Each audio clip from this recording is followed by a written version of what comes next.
Bonjour à tous, ici c'est Émilie et bienvenue dans mon atelier. Aujourd'hui nous allons amplifier nos rêves que nous avons déjà stimulés dans la première partie de cette vidéo. La première partie c'était sur 7 jours de tous les jours d'aller voir de quoi nous rêvons pour cet après, de ce monde dans lequel nous aimerions vivre. C'est un petit peu l'occasion d'y réfléchir vraiment dans ce confinement.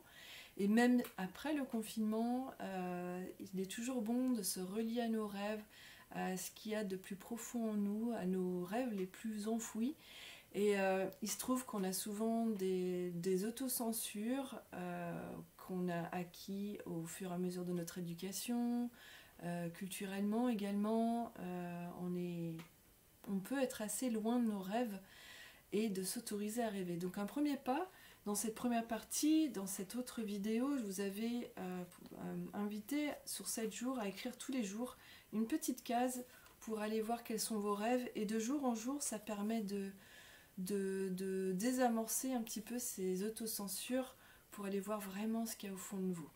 Alors si vous ne l'avez pas fait, c'est tout à fait possible de faire cette deuxième partie qui est beaucoup plus intuitive et moins dans le mental avec les mots. On sera plus dans les images et dans les mots. Et il est tout à fait possible, par exemple, de vous prendre 10 minutes et de faire juste une forme d'écriture spontanée sur 10 minutes avec un minuteur ou 15 minutes ou plus si vous voulez, pour aller voir spontanément qu'est-ce qui émerge en vous quand vous vous reliez à vos rêves pour ce monde d'après, ce monde auquel vous aspirez. C'est aussi possible, bien sûr, de ne pas faire du tout ça, ne pas du tout passer par l'écriture et d'aller tout de suite dans les images, dans la recherche d'images et la recherche de mots, de motifs, de textures, de couleurs, de ce que vous aimeriez voir dans ce monde idéal. Alors si vous avez fait ce processus sur 7 jours, je vous invite à rapidement relire pour vous imprégner de ce qui a été écrit pendant ces 7 jours. Une fois que vous avez fini de relire, voilà, vous êtes imprégné de tout ce que vous avez écrit pendant ces 7 jours. Vous allez mettre votre carnet ou votre feuille de côté pour l'oublier un petit peu. Tout ça pour ça.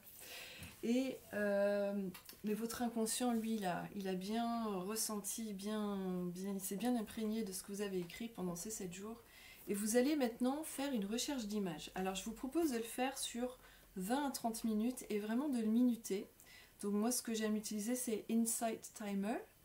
Et j'aime bien avoir des gongs comme minuteur. Donc voilà, je vais mettre 20 minutes. Et donc pendant 20 minutes, non, peut-être 30, allez, 30 minutes. Et pendant ces 30 minutes, eh ben, je vais vraiment me concentrer sur ma recherche d'images de manière extrêmement intuitive, spontanée.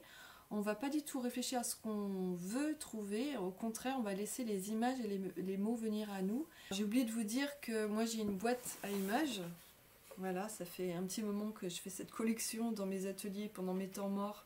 Eh bien, je fais mes petits découpages pour remplir ma boîte à images. Ça prend du temps, hein. Mais vous pouvez faire ça devant la télé ou voilà. Donc voilà ma boîte à images et ma boîte à mots. Mais je vais aussi chercher dans mes magazines. Voilà, j'ai tout un tas de magazines que je vais utiliser pour cette recherche d'images. Donc on se dit à tout à l'heure. Rendez-vous dans 20 à 30 minutes.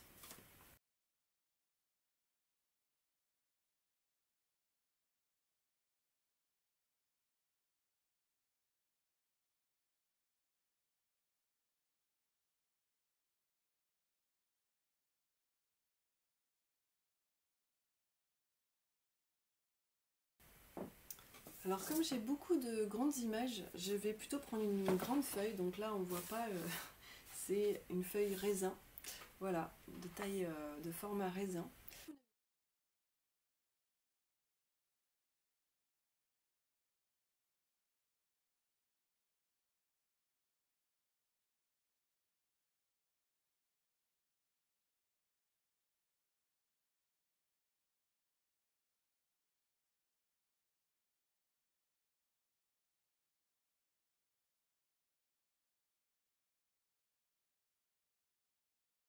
Maintenant que vous avez votre sélection d'images et de mots, eh bien vous allez choisir une image et un mot qui va être le centre de votre mandala. Ok, donc moi j'avais déjà repéré cet arbre à fleurs, cet arbre à cœur. Et je trouvais que c'était vraiment ce que j'avais envie de mettre au milieu. Et puis j'avais un mot aussi, évidemment, love, que j'ai envie de mettre aussi au milieu. Donc ça va être mes deux images, enfin mon image et mon mot que je vais mettre au centre.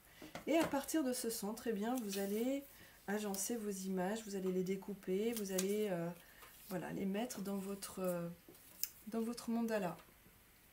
Alors ne cherchez pas à faire quelque chose de parfait, cherchez juste à vous faire plaisir et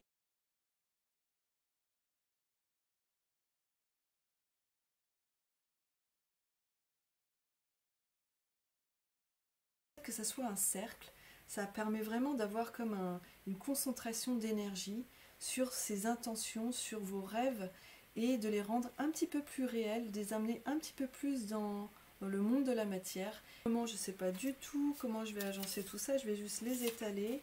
Je vais peut-être pas utiliser toutes les images.